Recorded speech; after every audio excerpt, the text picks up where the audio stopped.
Good morning, good afternoon, or good evening, depending on where you are in the world, and welcome to today's HDI webinar, The Future of ITSM in Education, Public Sector, and Healthcare.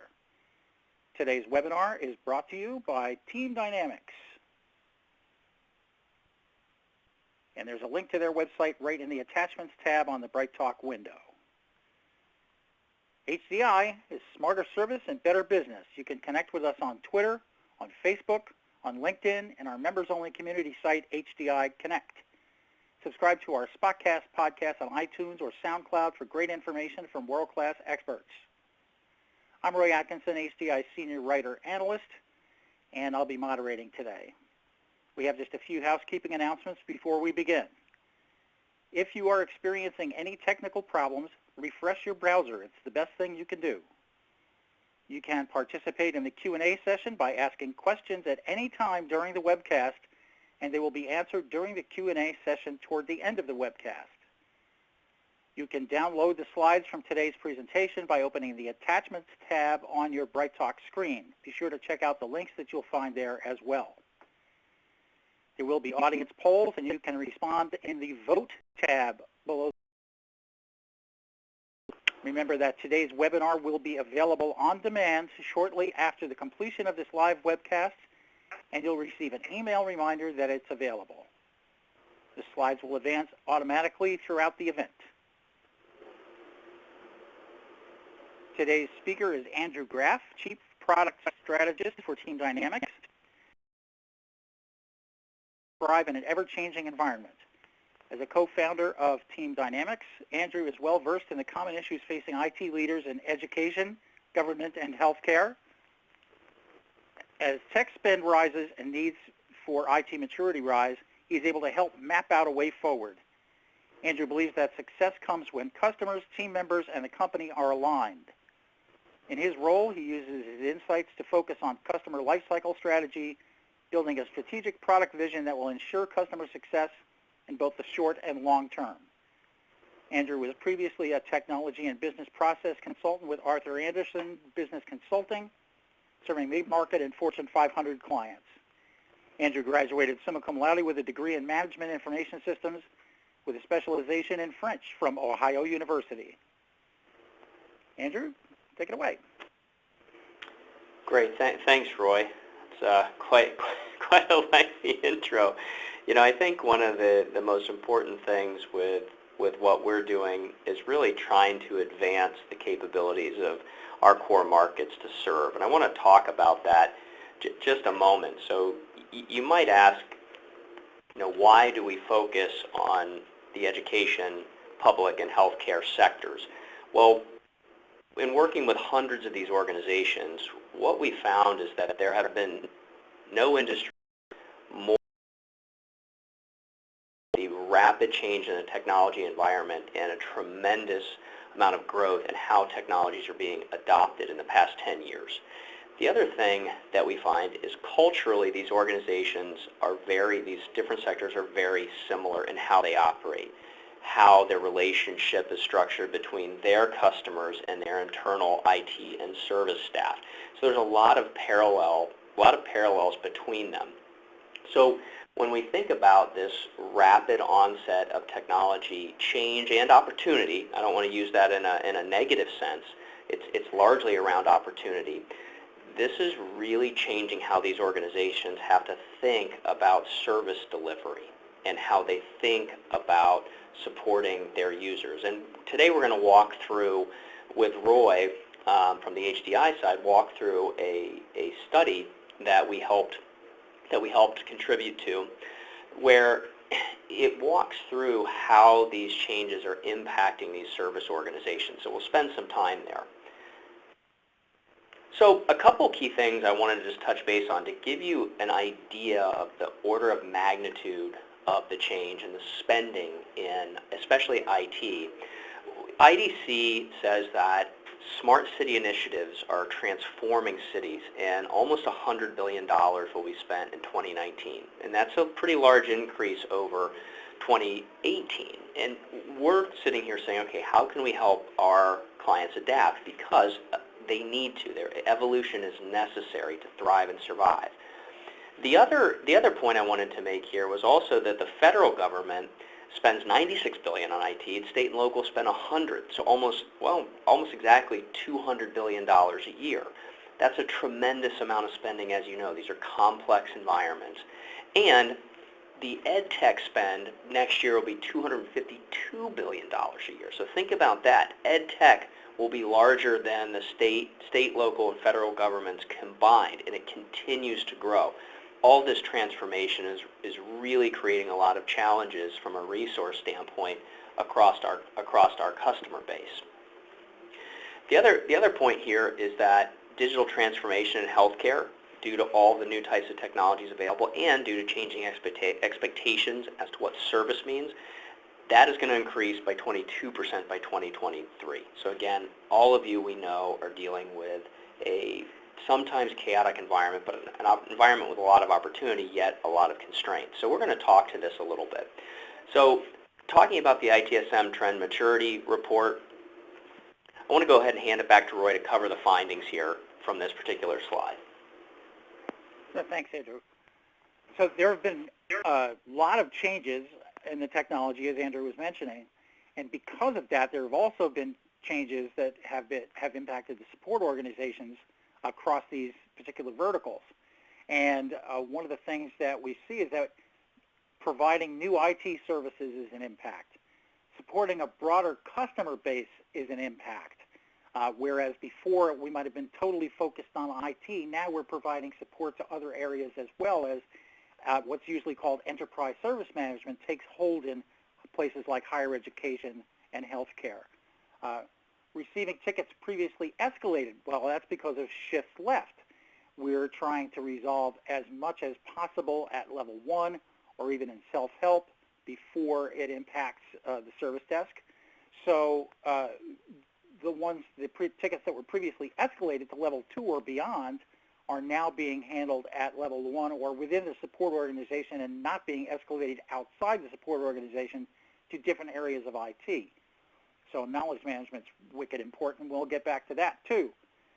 Providing additional non-IT services has also impacted us, and as I mentioned before, that broader customer base, other business units or departments within the organization, in higher education, for example, admissions, library, alumni association, all of those may be using resources from the service desk, and that impacts the amount of work that's coming in the door, obviously. So it's a little bit of a challenge for us to keep up in support. And these are some of the technologies that are being upgraded, replaced, or added across the organizations. And if you download the slides, of course, you can look at this in a little bit more detail. Remote control is really important. Systems management is really important, trying to get a handle on exactly what's going out there within the organization, what technologies are being used, how is that being managed, what vulnerabilities are there, what failures are there, and trying to get ahead of those things.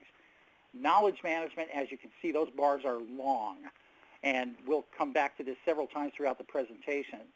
But knowledge management is very, very important, and a lot of organizations are looking for and buying more knowledge management technology or newer knowledge management technology, incorporating into the way that they do business so that they can provide better self-help and that they can save time both in agent time to proficiency for analysts and agents, and also provide information out to their customers. So Andrew, you want to take it back? Yeah, absolutely. And I'm going to rewind a couple slides to talk about some of the key points, Roy, that you just made.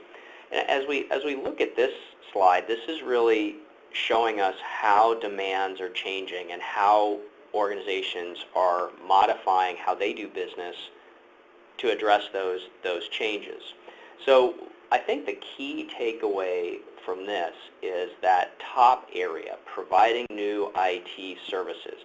So what we're seeing is this proliferation of technologies that then requires support, guidance, etc., new options for service requests that didn't exist before. And you can see across the industries all of the sectors that we serve, education, government, and healthcare, are essentially outpacing the overall average across all industries. So again, that points to our observation that no industries have been impacted more.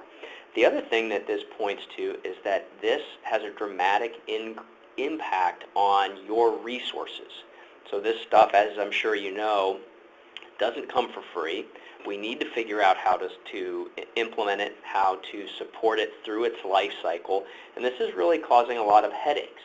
So the question is, for most of our customers, is, okay, how do I adjust to this new reality and take advantage of these new opportunities, or help our clients take advantage of these new opportunities without absolutely crippling our organization from a resource standpoint? I think that's one of the key things that we're seeing. So as you're thinking about your own organizations and you think about what's changed, a lot of times the symptoms might be, well, we're spending a lot more time than we were before on just standing up and supporting these new technologies and not working as much on the long-range strategic things that we might have otherwise. So we're seeing, or you might see older or existing services suffer a little bit. There's all sorts of ways we can find this. Project participation and project timelines slipping. There's a lot of symptoms that indicate potential problems, and these are the types of things that we're working with our customers day in and day out to solve. Now I want to move forward to the next slide here that Roy covered, talk about a few things here. Knowledge management is sort of the primary area that I want to focus on, because this is where we're seeing the majority of the investment. And what we're finding is that this is absolutely central and foundational to the self-service experience. That's why we're seeing such an investment, and that self-service experience is one way to make better use of resources, both in the efficiency in which your technicians can deliver service, but also getting people to self-help, right? Huge, huge push. So we're going to talk about this in a little more detail in the next couple sections. So I just wanted to point that out as we're sitting there and you're sitting there thinking about this particular knowledge management area. It's easy to look at it on a slide, but if you think about, you close your eyes and think about, where is the knowledge in my organization? Where does it exist to help my technicians better answer questions and to help people self-serve? Typically the answer is frightening at first, and that is all over the place. Inside people's heads, it is in documents, it is in websites, or parts of our web ecosystem all over the place. It is in PDF documents. That's a really common place to be. So if that's where you are, don't fear. That's a normal starting point. But really, as you're thinking about it, I think it's good to start with those types of thoughts and say, okay, if we need to do this, where might we start? So we'll give you some ideas here down the road in this presentation, but I just want to plant that seed. So we'll talk a little bit about self-service. I think I'm handing it back to you, Roy, to go through this next part. Great, thank you. So level 1 support calls cost anywhere between $18 and $30, but average cost around $22 a piece. Self-service incident, $2. Doesn't it make sense financially to try to lower the cost per incident by getting as much of this into self-service as possible? Obviously, the impact, as Andrew mentioned earlier, on the resources. So the time invested by frontline and second-tier analysts and agents also counts. If they're resolving repetitive incidents, for example, that could be resolved by the user if they had the information to do it, then not only would the cost per ticket be lowered, but also there would be time saved both for the analysts and agents and also for the people who are looking for the results. They wouldn't find themselves waiting in a queue or waiting for a response in email or waiting for a response in a chat session, whatever. They just go find it and do it and apply that.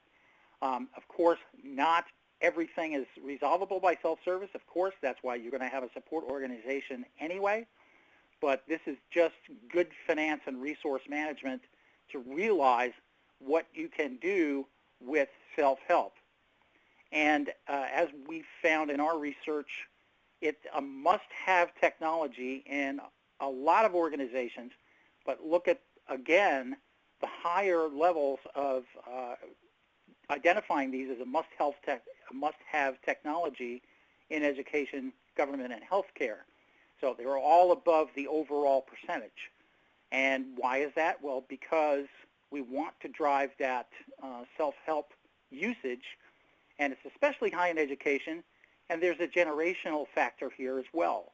A lot of people who have grown up as so-called digital natives, or people who have grown up with this technology, would much rather resolve their own issues. If they have an issue or have a question to ask, they'd much rather find it for themselves than be a supplicant at the service desk.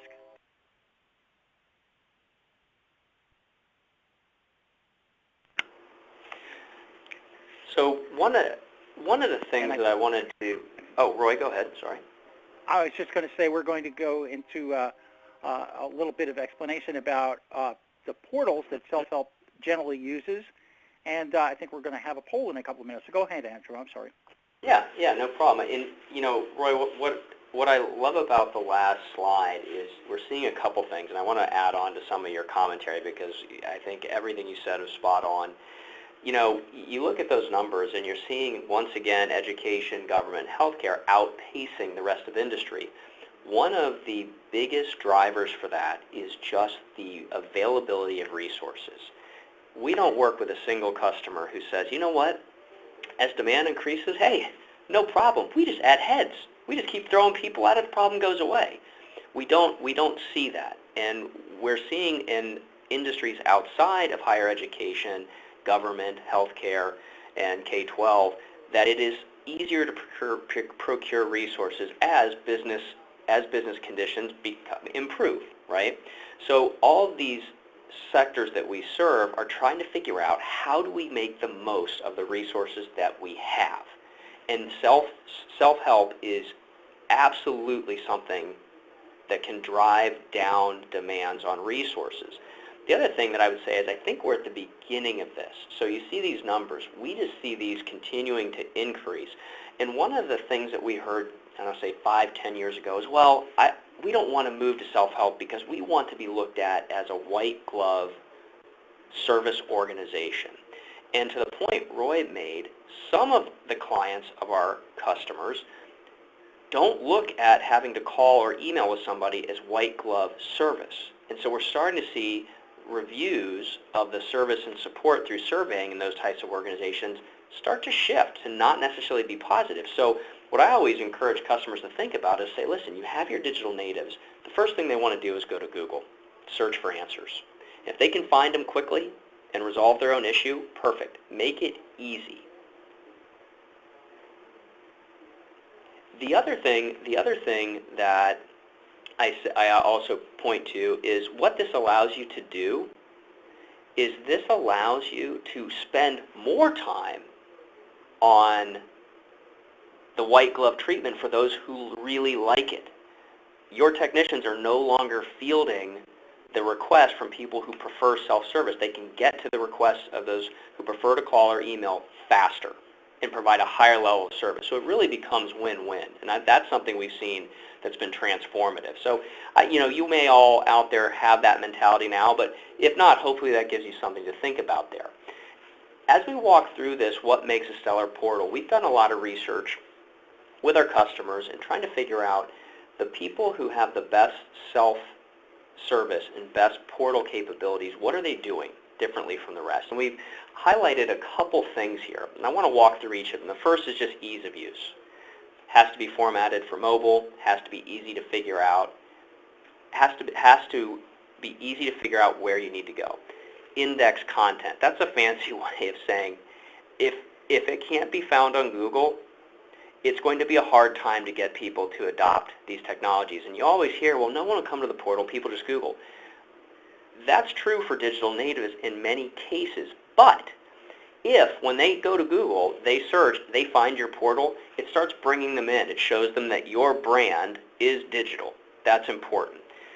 On that portal, most commonly used content, which you can typically figure out by request volumes and things like Google Analytics, quick links on the front page. It gets back to ease of use. Clear language. I think that one of our customers, I think, does this the best. They will bring in their customers to help them figure out how to describe a service.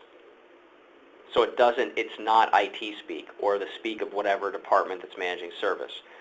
Ability to enhance content, so sometimes text isn't necessarily the best way to solve things. Now you have to consider accessibility, but sometimes video and audio help quite a bit. Has to be mobile. Remember, people are walking down hallways. They're in meetings when they need service. You can't necessarily dictate that they're going to be sitting right in front of their computer when they need that. Accessibility is critical in the markets that we serve. Content permission, so that one group can't go and change and modify the content of another. And from a knowledge-centered service standpoint, that's also important as you go through the process of curating and developing your knowledge content. And the last point here is really interesting. This is emergent in the last several years.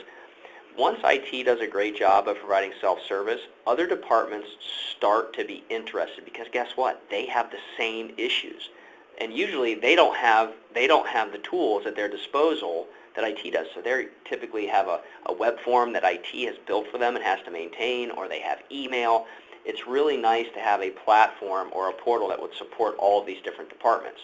So that's a little bit of a high-level overview of some of the things we see the winning organizations do. And I think now, Roy, you have a poll for the audience to help self-assess their portals. I do. And we're going to make that poll live right now, start the voting. So if you go down to the Vote tab on your window, you'll be able to see the poll, and you can contribute. How do you rank your self-service portal? It's barely a portal. It's okay, not used that often. It's pretty good. Adoption is decent, or it's fantastic. It's interactive, and you really get attached to the workflow. So give us your responses as to how your portal stacks up. And so far on the results, we're not looking that great. So I'll give you a little bit more time to do some input, and then we'll stop the voting. Okay, I'm going to stop the voting now. And poor, it's barely a portal. We see about 28% of you. It's okay, not used that often, 42%, so 41% now. It just, the last votes just kicked in. It's pretty good. Adoption is decent, also 41%. And nobody says it's fantastic. So poor gets, the final result there was 16%, 41% it's okay, 41% it's pretty good, and it's fantastic, nobody. So,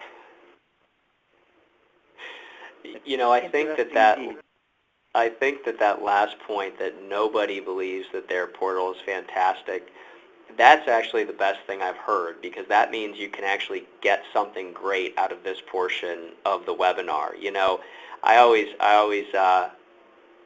I'm always a little remiss when we have a customer who seems to do everything perfectly. They're at the highest level of maturity, and they say, "Hey, where should we go to get better?"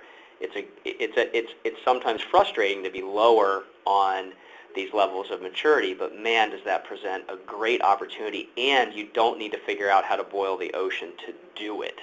So I think everyone who did not choose D, which is everybody, that's good news, because there's probably a clear path to making things better, which is exciting. Agreed. So now we're going to talk about knowledge management, and specifically KCS.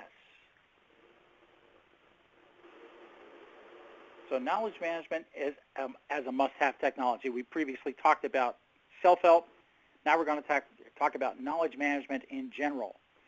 And as I go through these results, I'll point out one area where knowledge management in general can be extremely helpful in especially higher education, because a lot of the support organizations in higher education have part-time workers that are students, right, on work study. They sit at the service desk and help out. But of course, those people frequently rotate out because they graduate, and they work part-time. Maybe they work 4 or 5 hours a week, so they're not as familiar with everything as people who work there full-time are. So having knowledge at their disposal is extremely important. But here again, as we saw in previous results, we see that these three verticals, education, government, healthcare, are higher on the scale than overall, and substantially higher in this case. knowledge management is really a priority for all three of these verticals. And Andrew, I think you're going to talk about this a little bit. Yeah, absolutely. I'm gonna bump back to that last slide because, Roy, there's a couple points there that I think you made that are excellent. And if you think about these organizations, think about the difference between a product company, for example, and a government organization. Think about the breadth of services that are provided. Think about the breadth of knowledge required both internally and externally to better serve customers. This is not surprising at all to me that our sectors are so focused on it, because as far as impact to resources and satisfaction and quality around services, this is absolutely fundamental, whereas other industries may not be so impacted or may not have as big an opportunity for change. So again, I think this is critically important. And the case study I wanted to present was Palm Beach State, which I think is really interesting because Ken Labuddy, who is, he said that, and I love this quote, that IT was considered the department of no, N-O, meaning no, we can't do that, no, we can't do that within that time frame, no, we aren't sure when it's going to be done, those types of things, and he was shocked by that, and so he set out to change so that IT was perceived as the department of no, K-N-O-W. And what they really did there, and when he describes it, he does a much better job. He's absolutely brilliant. But what really struck me was he focused on self-help and service, and that started with solid knowledge foundation, and it required an investment. So he went about chartering his organization to really focus on what the customers need most often, how can we provide better documentation for that, and he was obsessive about it. And it really drove down the call volume. So they saw inbound calls, emails dropped. They were able to respond more quickly to the requests that required a person's attention. I mentioned that earlier, their proof in the flesh. And I will say that Palm Beach State had great results. Another one of our clients I should mention, and I want you to think about this number in terms of support organizations in inbound incident service requests when they went to self-help, and they saw an improvement in satisfaction, which would indicate that people are getting answers that they like. They're not just dropping off because they feel like they have to self-serve. So think about and not everyone will see a 70% drop, right? But think about even something close to that, what that would mean to your service organization. So if you're thinking about how does this impact me, maybe start there and say, what if it were possible to reduce the number of inbounds by half that, 35%, and improve satisfaction? And then start working backwards into some of the things we're talking about to figure out how do we get there, right? Can we take some of those checklist items that we saw a few slides back and actually move towards a result like that? And I think that's a pretty impactful number. I mean, 70% is an incredibly good result. But like I said, even half that is pretty amazing. I'll just interject, if I may, that one of the things that we have to remember when we talk about self-help, sometimes that people get a little worried about it in terms of losing headcount. That's not the object. The object is to provide better service to the customers. It's not to reduce the headcount. That's a great point. And usually what we find is that it's just your technicians now can focus more quickly on higher priority items or on those customers who do expect that white glove, I want to talk to somebody on the phone experience. They can just crush through their queues much more quickly and effectively. So we're going to talk a little bit about KCS, and these are the four big tenets. Knowledge management isn't something that you do extra. It's the product of problem solving, which is what you do in support. The content is evolved through reuse and improvement, And going back to something Andrew said a couple of minutes ago about how self-help works, reused articles, of course, bubble to the top. And so that's one of the ways you can judge how good your self-help is by frequency of reuse. Collective experience is stored in an accessible knowledge base, so you are able to tap into the experience of other people. And again, going back to something I said about support staff, sometimes consisting of part-time students, they're able to tap into the experience of people who have gone before them and people who work the different shifts, et cetera, and get more speed to proficiency and have a better handle on what's going on. Learning, sharing, and collaboration are rewarded, and that is key. If you don't have a learning, sharing, and collaboration culture, you need to work on that because it's so important not only just for KCS, but also for the functioning of this entire system. When you look at self-help, a culture of learning is exceedingly important. Get people to share what they know. You know, as you think about those 4 tenets, one of the things that we find when a client has been sitting there thinking, okay, how do we improve, and change is daunting, it's intimidating to think about, okay, how might I implement something like this? Really what this becomes is it becomes part of the fabric of your service organization, and the basic principle of it, for those who aren't familiar, is every time that there's a request and an existing knowledge article can't answer the question, right? You start there. Is there something, can I search and find an answer for this customer? Can the customer find an answer? If that doesn't exist, the technician creates one, and it goes through a review process prior to being published. And it just becomes part of the process, and what you find is over time, those articles accumulate. They start going through that review process, which has people who are in specific roles to help curate knowledge and help coach people who are creating knowledge. So the organization continually becomes better at producing and curating knowledge. And to give you an example, one of our customers started out with the goal over 6 months to come up with 250 knowledge articles. And the way they started was they seeded the knowledge base by looking at their request statistics with answers and guidance for the questions and problems that were most frequently entered by their customers. So they said, okay, let's take the top 30. Let's make sure we have good knowledge content, and let's quickly get feedback to improve it. Then they had their team members trained on KCS. They set up the proper roles internally, and they said, we'd like 250 solid knowledge base articles in 6 months. They had well over 1,100 by that time. So this thing can start to snowball pretty effectively. So I think maybe as you're thinking about it, think about a couple of those things I just mentioned as a way to visualize how might the organization look if we implement KCS and keep it that simple, hey, the very basics of it are every time we can't find a knowledge base article for a request, we're going to create one. It gets reviewed prior to being published, and we're going to continually review those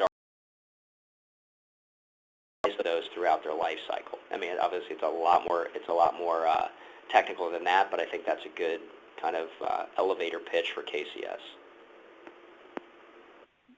In some other research that we've done, we've also discovered something which I think is interesting, and we'll be publishing more about this, that organizations where they follow a specific methodology for knowledge management as opposed to just doing it as it comes along or making things up, not only do a better job of it, but also wind up more satisfied with their knowledge management program in general. The most widely used of methodologies. So, you don't have to make it up on the fly. You don't have to reinvent the wheel. KCS is certainly a worthwhile undertaking. So let's look at KCS adoption across the verticals here. And again, we see the same pattern in that all 3 of the verticals are substantially higher in adoption than the industry overall. So KCS is in place and working in a lot of organizations, but there's lots of opportunity here. As we can see, in each case, it's about half of organizations. And so the other half still has the opportunity to start learning more about KCS and how it can really help not only with your general knowledge management program, but especially with self-help, which is, so important, as Andrew was talking about. And it's just a huge advantage to get this in place.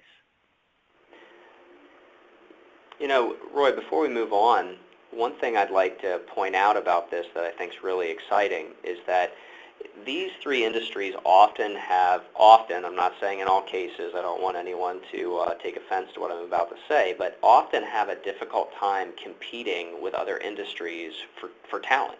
It's a real challenge with some of the limitations with compensation to compete.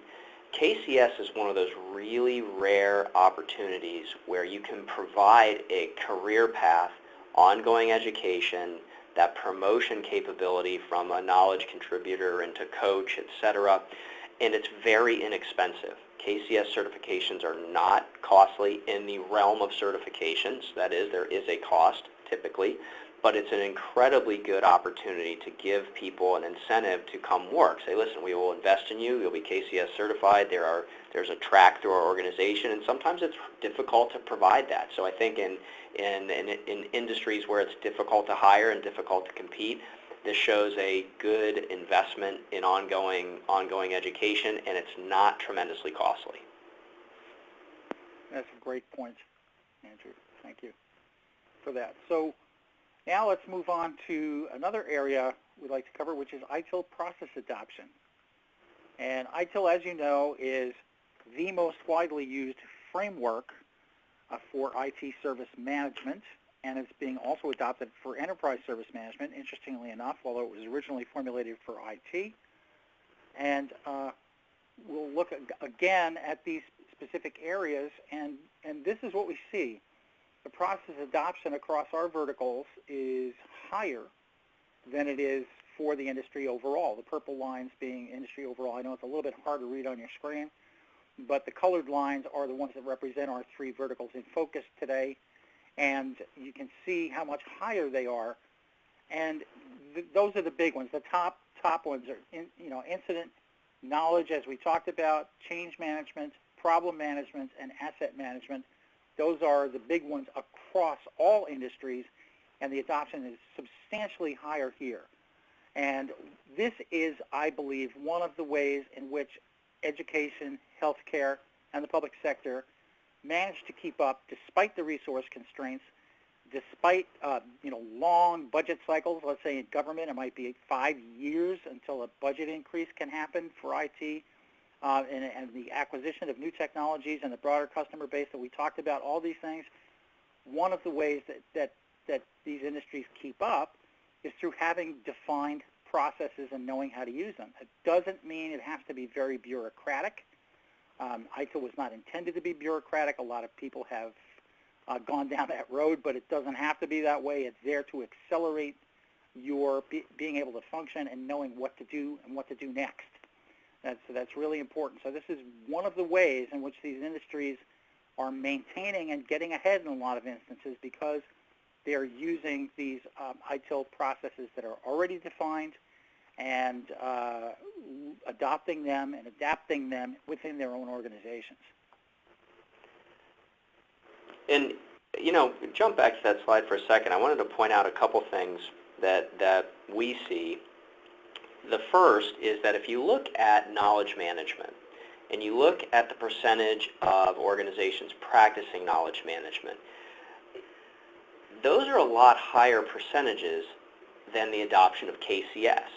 So what that tells me is this is one place where there is an exceptional opportunity to even further improve knowledge management process by adopting KCS, taking something that may be structured internally in pulling in a framework that I would say KCS is now, I'll say, a dovetailing with ITIL, but it's a framework that can really turbocharge the work that you're already doing. So if you're in the space that is between these percentages and the adoption of KCS, that might be something really, really to think about. The other thing I'd also like to point out that we always find remarkable is that when you talk to customers in these industries and we say, how do you compare with broader industry? Our education, government, healthcare clients often say, you know what, well, you know, we're doing our best, but we're behind those other big companies, or we're behind. That has just not been true. If you look at the HDI conference series, for example, if you look at the percentage of participants from these verticals, they're typically the best represented. So you have a tremendous amount of knowledge in these areas and are ahead of the curve in many ways. Now, one thing that I think that organizations are looking to beyond ITIL practices, so if you've implemented all the core ITIL processes and you're looking for what's next or looking down the roads, thinking strategically, what we see is more and more automation for fulfillment and diagnosis. If it doesn't require a person to fulfill, let's make it not require a person to fulfill, because again, that just allows people to address more of the requests that require people and require that hand-holding and that white glove treatment. And so that's where I think this is going. The other area that we're going to see, we believe we're going to see tremendous change, is all the different communication channels that an organization is going to support.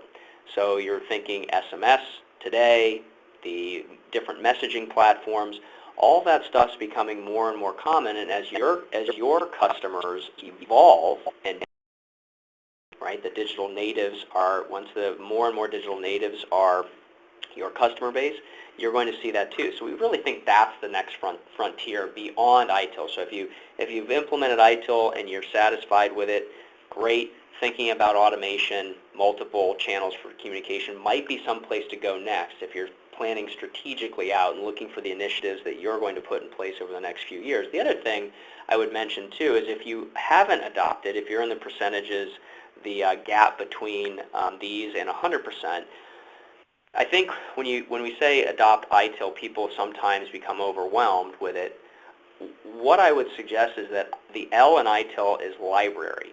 It's just like the library. You don't read every single book in the library, right? You're going to figure out which books are going to be most relevant to your experience, and you can choose to implement the particular processes that are going to address your biggest pains. So that how do I get started question is typically the one that we hear the most. And what we'd often coach our clients, and our professional services teams would coach our clients who use our software, say, listen, let's focus on the pain. Which process is going to help you reduce the most amount of pain? Because once we can do that, people get a little more open to change. Once we say, wow, we really showed great benefit in incident, what happens if we adopt problem management? They're more open to it. So I'll leave it with that, but I think those are some things to think about and take home from this. Just an additional point I'd like to make, if I could, Andrew, is that when we talk about knowledge management and ITIL adoption, first of all, ITIL 4 specifically says that you should automate where possible. And so your processes get in line. That makes it easier for you to do that. Knowledge management is essential for automation. If you think about things like virtual agents and chatbots, having that knowledge organized and readily accessible in order to provide the back end for those bits of automation is extremely important. So it just gets more and more important as time goes on. Knowledge management is That's really top of the fabulous point. So now I think you want to talk about the one platform approach, Andrew. Yeah, so another thing that we see in the space is that in our markets, IT resources often wear more than one hat, and even people who are providing service in non-IT organizations, they're doing more and more, right? So what we see is that there's been a big opportunity to put all work on a single platform. So as an individual who's working in one of these service organizations, my service work is part of the same platform. My project work, my operations work, it's all in one place, and this is a huge efficiency gain. So if you're in your organization, you have individuals going to lots of different tools to A, figure out what they need to work on, B, update those items in these different tools, and then C, you're trying to pull together reports from all sorts of different tools. When you start adding up all of the time that takes, it's pretty substantial, and it's frustrating for a lot of folks. So one of the things that we really focus on from a solution standpoint, because our customers get value from it, is really putting this platform approach first and foremost. So I can work on what we would consider ticket-based work, which is service and operations, and then project-based work, which is, if we're nitpicking, we believe projects are part of that service life cycle, but for this purpose of the conversation, we're going to separate them into two things.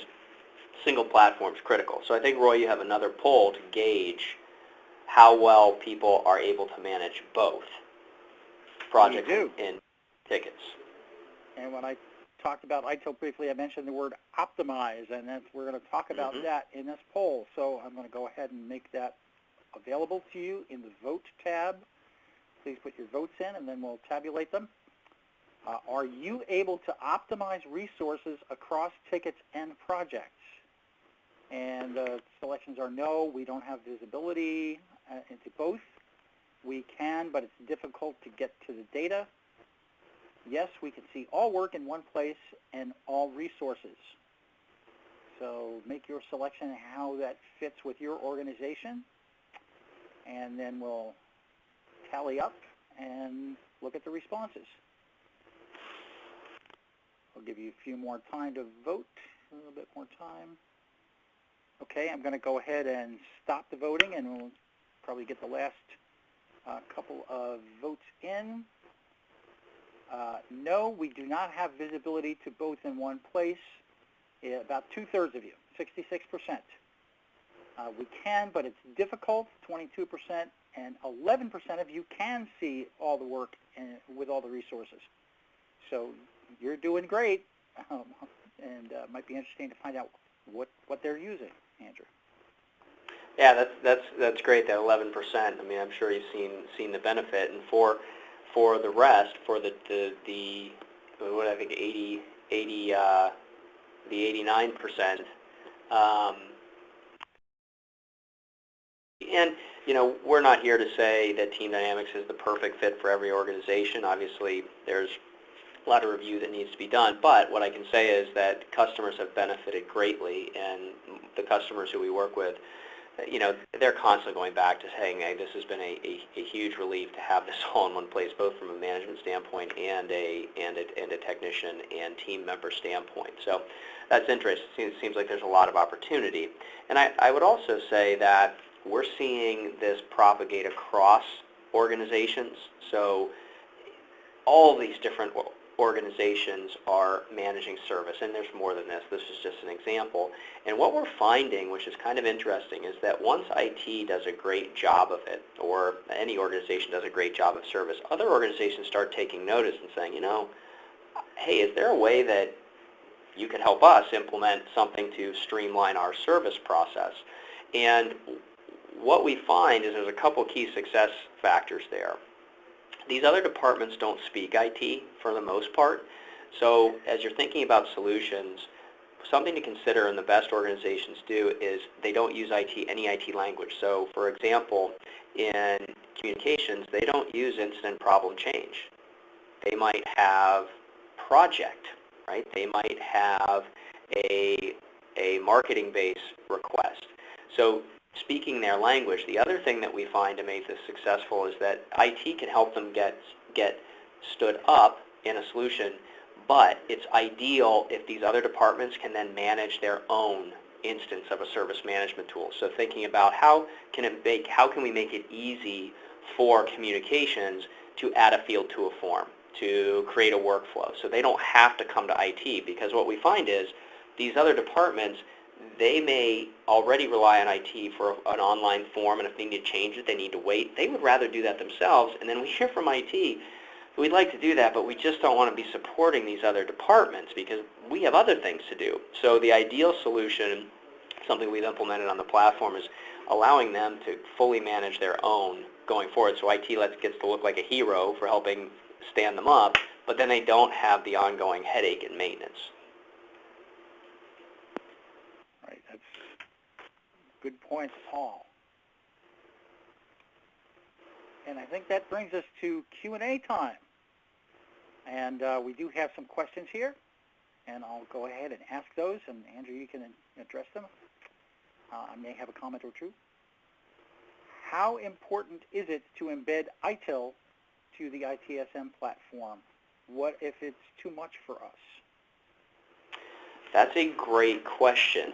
So, I alluded to it, my answer a little bit earlier on, but when you look at ITIL and you think about quote-unquote implementing ITIL, I don't know that we've ever worked with an organization that has implemented ITIL, tip to tail, every single aspect of it. Typically, it's let's take what we think would really help, and then we'll only add more when we see that it will help more than the effort it takes to implement and maintain, right? It makes sense. So I think it is important to, in a platform, your IT service management platform, to embed as much ITIL as is beneficial for your organization. So, if your organization culturally does not want to use the word incident, and we've come across that. We don't want to talk about things as incidents. Not a problem. You should be able to name it whatever you want in your ITSM platform, yet support the process. If you don't practice major incident or problem, being able to turn those things off in the platform so the platform just supports the processes that you've implemented really helps with adoption. So people aren't getting confused, technicians aren't getting confused about, hey, what's major incident? What's the difference between incident and major incident? If you're not implementing it, looking for the ability to turn those things off so that you're only focused on the processes you've trained people on, I think is really important because it can get confusing and impact adoption. And I'll add to that by saying that the folks who have written ITIL and continue to work on the newest versions will tell you right off the bat that it's never intended as a guide to how to do things. It's guidance to help you along and where to look, how to problem solve. Here's some of the things that we think are important, but they will always tell you to adapt what you adopt. So as you said, don't concentrate on trying to do everything. Helpful, and that is extremely important. A lot of people get that part of it a little bit wrong in that they think they have to do the whole thing, and that's not the case. Another question, do you generally need to have a formal project management office to adopt a stronger project management platform? The answer is no. I think the structure of a PMO typically exists somewhere in an organization. We've often seen that structure, whether it's called a PMO or not, maybe exist in a department. And sometimes there's an aversion to creating a department. So let's say your organization says, nope, we're not investing a dime in a project management office. That's too much, too bad. You're going to have to do that later. We have found that sort of an underground approach can work where you simply say, well, okay, we can't have a PMO, but what we're going to do is we're going to start reviewing project requests. And every project request is going to have some structure of data that we capture to be able to compare and figure out what we should be working on. We're going to review that as a group, and so everyone's on the same page, at least to where we should be putting resources, right? It's a little bit of governance. And so it's funny, we've seen plenty of times where PMO processes are implemented inside organizations that say they do not want to invest in a PMO to pretty good result. So I don't believe that you have to have a formal PMO to adopt stronger PM practices. It's typically the way we've seen it most successfully done is let's look for a place in an organization that is screaming for a solution to the problems, right? We feel like some of those would be priorities are changing constantly. We are constantly being asked to do more work than we could possibly get done and don't have any ways to push back on unreasonable expectations. Resources are stolen all the time from initiatives. Initiatives get done late or with poor quality, and we get beat up for it. If those are just a handful of the symptoms, if those exist, then thinking about project management and project and portfolio management practices as a solution and not using the word PMO can be a really good approach, actually. Because then once people realize, hey, this is really good, they may come to it on their own. They may say, wait a minute, this is kind of how a PMO works. Well, they may not, but the end result's the same. So we've seen that plenty of times. Great, thank you. What is the best way to improve our approach to change management? Where do we start? That's a big question, Roy. I think we could probably do several hours on that topic. Absolutely could. We absolutely could. Let me do my best, and Roy, maybe you can pitch in here. But I'm a big fan of focusing on pain. So if we can come up with a solution that addresses the biggest pain, maybe not every pain, but the one that's screaming. So for example, if we're experiencing unexpected outages that are shining a spotlight on IT and making us look inept, right, even though we aren't, that might be a good place to start and say, okay, how can we fix this? Well, anytime we make a production change, we're going to have a review of that production. We don't think we're going to disrupt or overturn anyone's apple carts. So I'm always a fan of let's focus on the biggest pains, not all the pains, and what's the very minimum we can do to address that pain. Because if we're asking somebody to take 5 steps and that's going to get us 99% of the way, that's better than asking people to take 12 steps and getting 100% of the way. Yeah, that's very true. And I think part of what's going on right now with the wide adoption of DevOps, Agile methodologies, there's been a lot of confusion about change management and the perception of it as a roadblock rather than an enabler. But actually, if you look at the definition in ITIL 4 of what change management does, it's all called change control, and it may be changed to change enablement even in the final versions. It's to make sure that the maximum delivery of beneficial changes happens. And so it's important to focus on change management that way. Don't look at it as a roadblock. There's nothing that says that a change advisory board needs to approve every single little change. There's lots of ways to implement standard changes, normal changes, emergency changes. You have to understand that a little bit, but basically getting out of the way, it's the same way we talk about shift left in support is a way to look at change management, in that the simple things that go on every day of the week that might involve some type of a change, if they're working okay and you have a smooth procedure for it, don't necessarily have to put that through a review. That's a standard change. So accelerate your change, but make sure that you're doing it in an organized and processed fashion, I think, is the best advice we can give. When letting other groups manage their ITSM platform, as you mentioned, Andrew, is it recommended to use a domain-separated environment, multiple instances of the platform, or all work in one platform with multiple roles able to manage their processes? Great question. This is an easy one. If you can get it on the same platform with logical separation between those groups, so IT doesn't have to see marketing, marketing doesn't have to see IT, but we can collaborate when necessary and we can report holistically, absolutely the best way to go. Having separate systems for all those departments becomes a maintenance headache, most often for IT. So if IT can get them onto one platform, we have found that to be a much, much better approach if possible. Great. And last question, we just have about a minute left. So how can we drive adoption of self-service?